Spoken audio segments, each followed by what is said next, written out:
बिस्मिल्लाहिर्रहमानिर्रहीम। अस्सलाम वालेकुम। तो कैसे हैं जी आप सब? आई होप सब ठीक होंगे। आज हम पैंट प्लाजो की कटिंग एंड स्टिचिंग आपके साथ शेयर करेंगे, वो भी पॉकेट के साथ। इस टाइप का शलवार बहुत ही ज़्यादा कंफर्टेबल होता है। अगर आप इस तरीके से कटिंग करते हैं तो इस शलवार में कोई भी खिंचावनेस नहीं रहेगी। इस वीडियो में मैंने स्टेप बाय स्टेप इसकी कटिंग एंड स्टिचिंग बताई है, तो वीडियो को एंड तक ज़रूर देखिएगा बिना वीडियो को स्किप किए हुए। इसके लिए हमने यहाँ पर लिया है कॉटन फैब्रिक जो 2.25 मीटर का है। फैब्रिक को खोलकर आपको इसकी सीधी वाली साइड देखनी है सबसे पहले।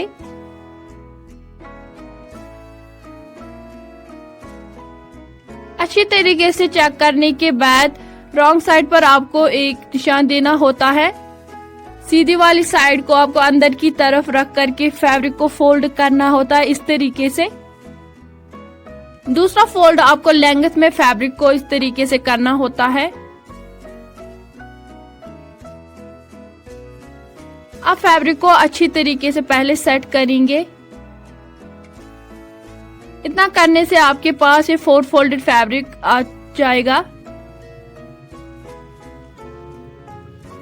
फैब्रिक को इक्वल करने के लिए हमने यहाँ पर स्केल का इस्तेमाल किया है। अब इसी निशान से हम फैब्रिक को कट करेंगे। इसके बाद आपको 2.5 इंचेस पर निशान देना होता है, या 2.5 इंचेस आप इलास्टिक के लिए छोड़ रहे हैं।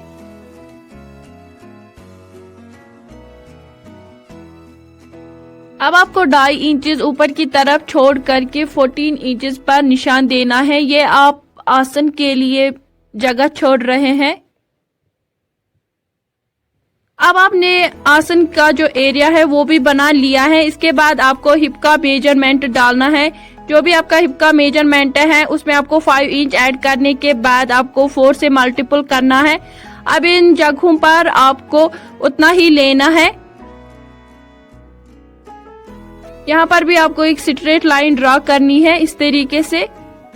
अब यहाँ से आपको 2.5 इंचेस पर निशान देना होता है। अब इस तरीके से गोलाई देंगे। इसके बाद हम शलवार की लेंथ लेंगे।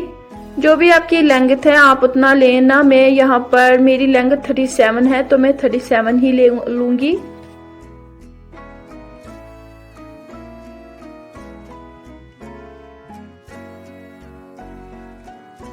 अब वहां पर भी हम एक स्ट्रेट लाइन ड्रॉ करेंगे इस तरीके से। नीचे की तरफ हमने 2.5 इंचेस छोड़ दिया है फैब्रिक, ये हम तुरपाई के लिए छोड़ रहे हैं। यहाँ से हमें अब 2 इंचेस छोड़ना होता है।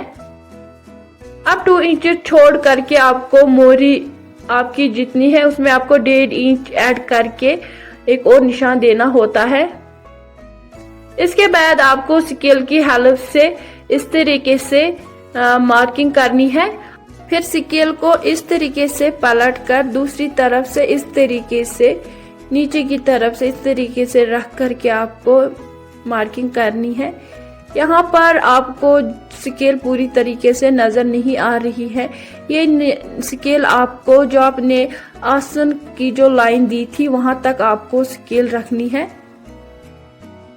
अब आपको फैब्रिक की कटिंग करनी है। पहले आपको यहाँ से इसको कट करना है। आप गौर से देखिएगा, ऊपर और नीचे जो हमने एक्स्ट्रा फैब्रिक छोड़ा था उन जगहों पर भी आपको कट्स देने हैं छोटे से।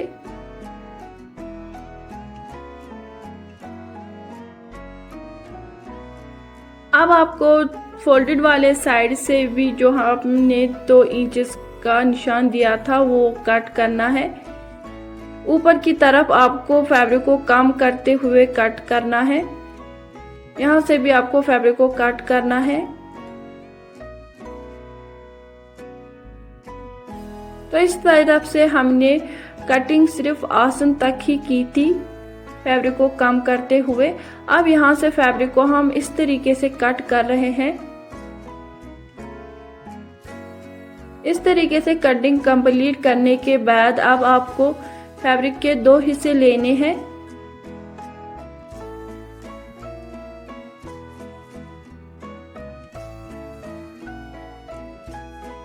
इसके बाद आपको यहाँ से लेकर के यहाँ तक सिलाई लगानी है दोनों पार्ट्स में। फैब्रिक की सीधी वाली साइड अंदर की तरफ इस तरीके से रख करके आपको 1/2 इंच मार्जिन छोड़ करके सिलाई लगानी है।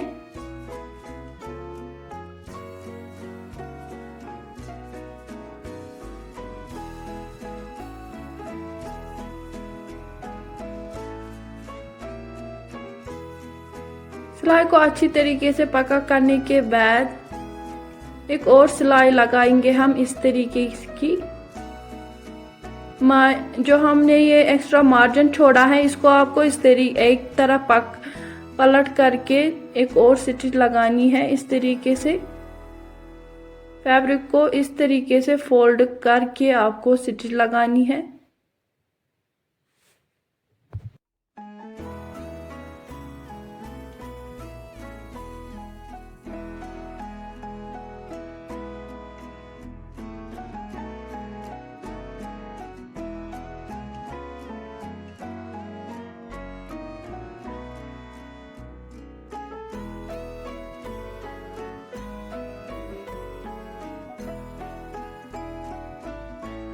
आप देख सकते हैं दोनों तरफ से ये स्टिच बहुत ही फिनिशिंग के साथ लग गई है।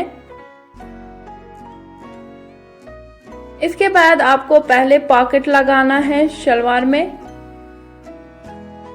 तो आपको वो साइड लेनी है जहां पर आपको पॉकेट लगानी है। इसके लिए आपको बचा हुआ फैब्रिक लेना है। पॉकेट की लेंथ आपको 12 इंचेस लेनी है।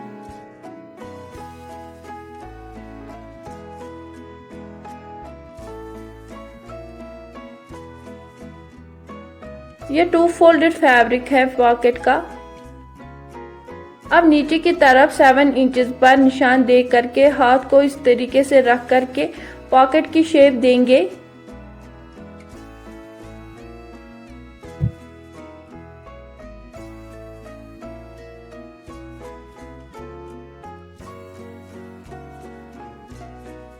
अब ऊपर की तरफ आपको 1/2 इंचेस पर कट लगाना है हल्का सा। अब 1/2 इंच छोड़ करके आपको 5.5 इंचेस पर एक और कट लगाना है। इस तरीके से हमारे पॉकेट की कटिंग कंप्लीट हो चुकी है। शलवार की सीधी वाली साइड पर आपको 5.5 इंचेस पर निशान देना है। अब पॉकेट की एक लेयर जो है इसको इसके ऊपर इस तरीके से रखेंगे। पहले जो पॉकेट की कट है वो इस निशान पर ही होना चाहिए। अब 1 इंचेस छोड़ करके आपको इस तरीके से निशान दे करके मार्किंग करनी है।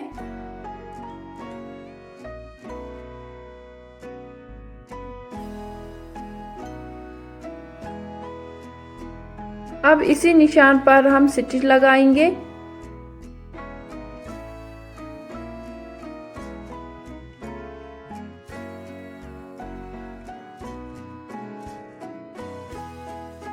ध्यान रहे जो आप ये पॉकेट लगा रहे हैं पहले आपको शलवार की सीधी वाली साइड पर इसको लगाना है।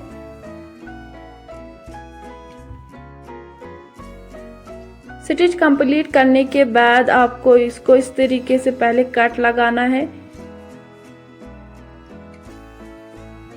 इसके बाद जेब को आपको इस तरीके से पलट कर अंदर की तरफ लेकर के जाना है पॉकेट की एक तरफ को। अब यहाँ पर आप देख सकते हैं जो जहाँ से आपका हाथ चला जाएगा पॉकेट में ये इसी का एरिया हमने बना दिया है। अब हमने इसको पहले स्टिच लगाई दी थी ऊपर। इसके बाद आपको पॉकेट का दूसरा वाला साइड लेना है। इसको इसके नीचे इस तरीके से रख कर के पहले सेट करेंगे अच्छी तरीके से। अब पूरे जेब में हम सिलाई लगाएंगे पहले इस तरीके से यहाँ से लेकर के यहाँ तक।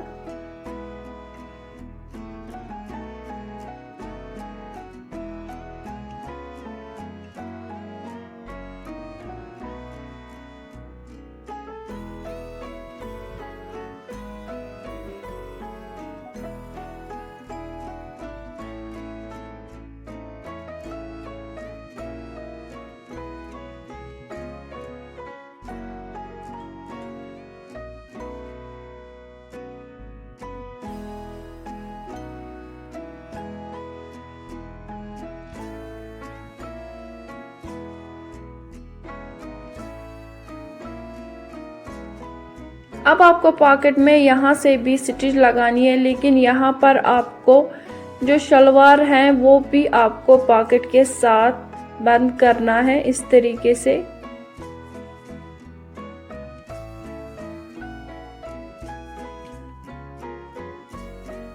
आप देख सकते हैं ये पॉकेट तैयार हो चुका है।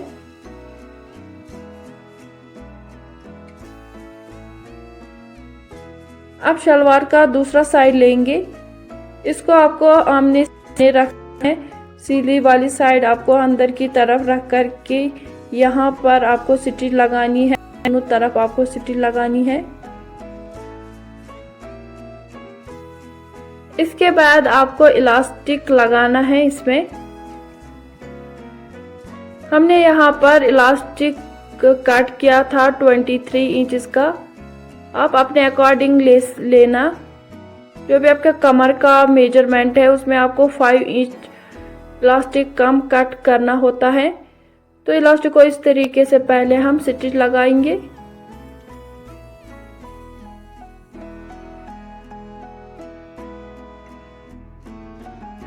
अब जहाँ पर आपको इलास्टिक लगाना है वहाँ पर आपको इसको इस तरीके से रख करके स्टिच लगानी है, मगर ये स्टिच आपको इलास्टिक पर नहीं लगानी है, फैब्रिक पर ही लगानी है।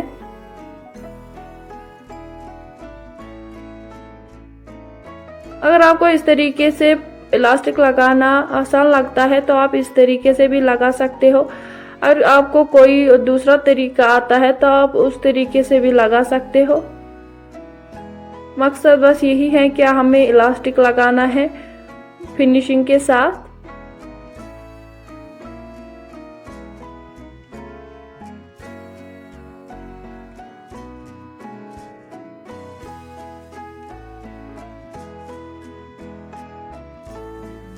अब जहाँ पर आपका इलास्टिक ख़त्म हो चुका है वहाँ पर आपको इलास्टिक को खींच करके आगे की तरफ लेकर के आना होता है। पीछे की तरफ फैब्रिक में गैदरिंग बनना स्टार्ट हो जाएगी, तो हमें बहुत आसानी से इलास्टिक लग जाएगा शलवार में।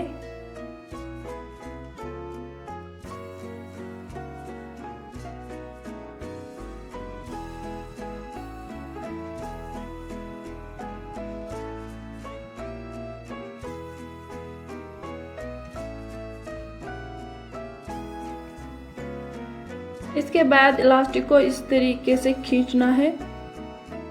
हमें गैदरिंग इसमें इक्वल लानी है। इस तरीके से खींच करके इसमें इक्वल गैदरिंग आ जाएगी। अब इसको खींच करके एक और स्टिच लगानी है इलास्टिक पर। नीचे की तरफ आपको इसको इस तरीके से पहले फोल्ड करना है। दूसरा फोल्ड आपको जहां तक आपने कट दिया है वहां तक ही करना है। अब आप यहाँ पर त्रिपाई या स्टिच लगा सकते हैं। तो हमने त्रिपाई की थी। अब आपको फिटिंग निशान देना है। जितना भी आपकी मोरी चाहिए आप उतना लेंगे। मैं यहाँ पर 7 इंचेस पर निशान दे रही हूँ। अब स्केल को मैं इस तरीके से रख कर के मार्किंग कर रही हूँ।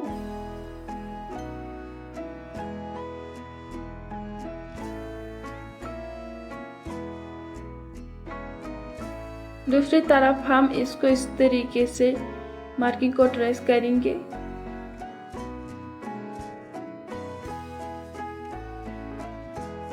अब हम यहाँ से लेकर के यहाँ तक स्टिच लगाएंगे। दूसरी तरफ भी हम इस तरीके से स्टिच लगाएंगे।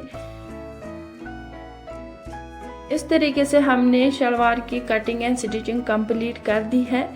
आप देख सकते हैं शलवार की थाई बहुत ज़्यादा है। आप जितनी चाहो उतनी रख सकते हो। यहाँ पर थाई कोई लिमिट नहीं है। और इस शलवार में खासियत ये भी है कि इसमें कोई भी खिंचावनेस कहीं से भी नहीं रहता, क्योंकि जब भी शलवार में खिंचावनेस रहती है तो वो शलवार बिल्कुल भी अच्छा नहीं लगता है पहनने के बाद। इस टाइप के शलवार में खिंचावनेस की कोई निशानी नहीं रहती है, क्योंकि हम इसमें पहले ही जो 2 इंचेस हैं वो कट कर लेते हैं। तो कैसा लगा ये मेरा वीडियो प्लीज़ कमेंट करके ज़रूर बताना। अगर मेरी चैनल पर नए हो तो सब्सक्राइब करना भी मत भूलना एंड लाइक शेयर करना भी मत भूलना गाइज। अल्लाह हाफिज़।